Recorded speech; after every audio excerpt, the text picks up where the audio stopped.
एक दिन की बात है, सुबह सुबह गांव में अचानक शोर मच गया क्योंकि गांव में 200 साल पुराना और कीमती मंदिर का पुराना घंटा चोरी हो गया था।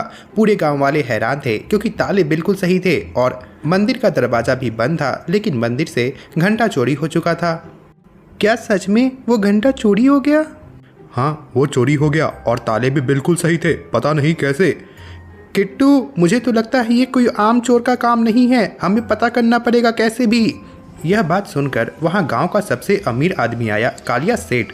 कालिया सेठ आते ही पुलिस वाले से हाथ मिलाता है, लेकिन किट्टू इसे देखकर समझ जाती है कुछ तो गड़बड़ जरूर है। किट्टू को कालिया सेठ पर बिल्कुल भी भरोसा नहीं होता है।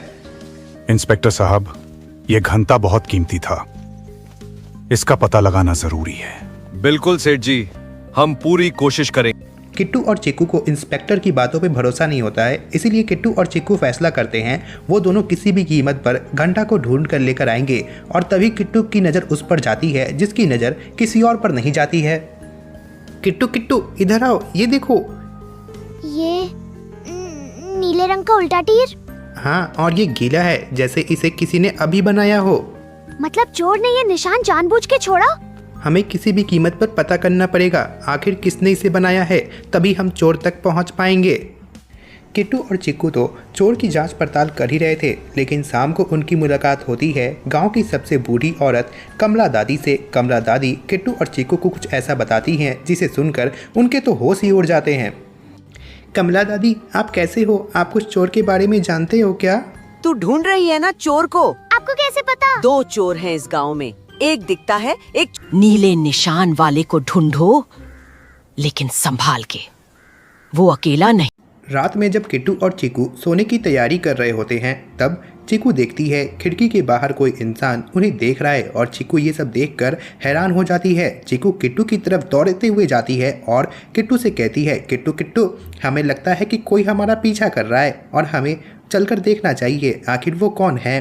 किट्टू तो पहले हैरान हो जाता है, लेकिन धीरे धीरे किट्टू समझ जाता है अगर उन्हें असली चोर तक पहुंचना है फिर उन्हें उस इंसान का पीछा करना ही पड़ेगा। दोनों पीछा करते करते जंगल में आ जाते हैं और वो देखते हैं कि वो कहीं जंगलों के बीच से कहीं जा रहा है। किट्टू और चिक्कू हैरान हो जाते हैं, लेकिन किट्टू और चिक्कू इतनी आसानी से हार नहीं मानते हैं। वो दोनों फैसला करते हैं वो लोग किसी भी कीमत पर उस इंसान का पीछा करेंगे और किट्टू और चिक्कू उसके पीछे चल पड़ते हैं।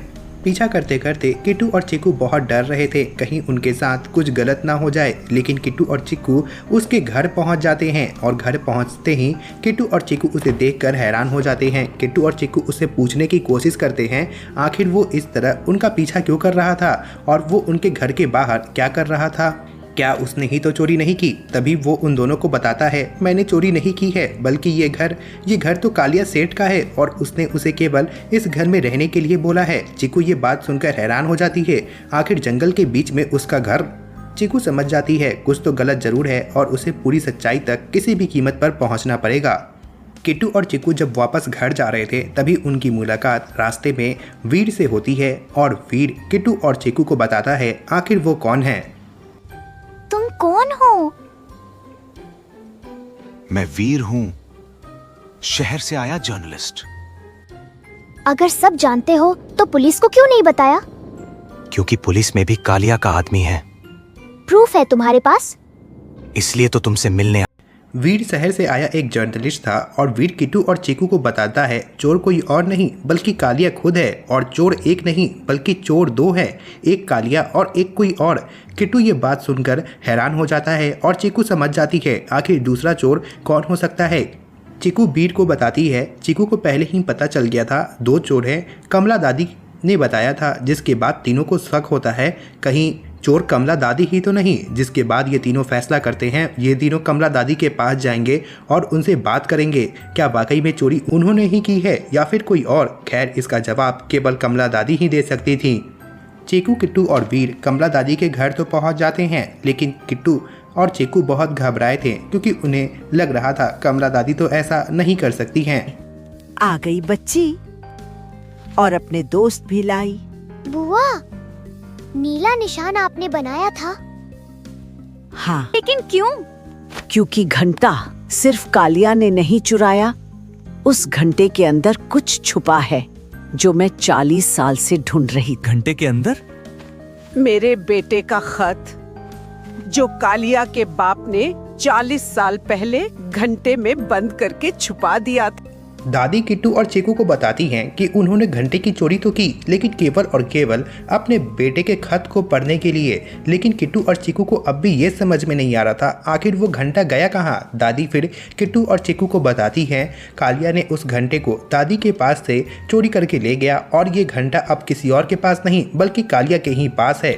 जिसके बाद अब किट्टू और चीकू फैसला कर लेते हैं, वो लोग अब कालिया की सच्चाई सबके सामने लेकर आएंगे। किट्टू, चीकू और वीर एक साथ मिलकर प्लानिंग करते हैं। उनकी प्लानिंग के हिसाब से ये तीनों जाने वाले हैं कालिया के घर पर और वहाँ से वो लोग घंटा वापस लेकर मंदिर में लेकर आएंगे और पुलिस के सामने कालिया की सच्चाई लेकर आएंगे। लेकिन ये सब करना उनके लिए आसान नहीं था क्योंकि कालिया हमेशा अपने घर पे ही रहता था। पहले तो थोड़ी देर किट्टू, चिक्कू और वीर सोचते हैं आखिर वो लोग कालिया को घर से बाहर कैसे करेंगे, क्योंकि कालिया के रहते हुए वो लोग कालिया के घर में तो घुस ही नहीं सकते हैं। जिसके बाद यहाँ किट्टू बहुत ही आसानी से एक प्लानिंग बताता है। वो बताता है वीर को कि उसे कालिया को फ़ोन करना होगा और उसे कॉन्फ्रेंस के लिए सुबह सुबह घर से बाहर बुलाना पड़ेगा। जिसके बाद किट्टू और चीकू अंदर जाकर घंटे को लेकर आएंगे।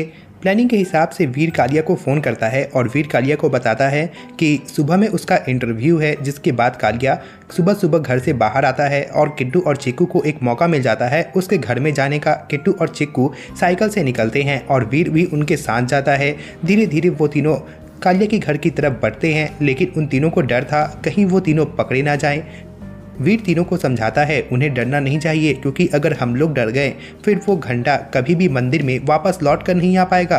किट्टू और चीकू अब कालिया के घर पहुंच चुके हैं और वो लोग देखते हैं कि कालिया का घर अंदर से बहुत गंदा है। जिसके बाद किट्टू और चीकू घर में घंटा को ढूंढने की कोशिश करते हैं, लेकिन उन्हें एक बक्सा दिखता है बहुत पुराना, जिसको किट्टू समझ जाती है इसके अंदर जरूर कुछ ना कुछ ऐसा है, तभी उसे इस तरह रखा गया है। किट्टू और चीकू उसे खोलते हैं और खोलते ही उनके सामने घंटा आ जाता है। चीकू और किट्टू तो घंटे को देखकर बहुत खुश हो जाते हैं, आखिर उन्हें इतनी बड़ी सफलता जो मिली थी। लेकिन किट्टू और चीकू का काम अभी तक खत्म नहीं हुआ था, क्योंकि आने वाले कुछ पल उनके लिए बहुत खतरनाक होने वाले थे, क्योंकि अब कालिया लौट कर वापस आ रहा था।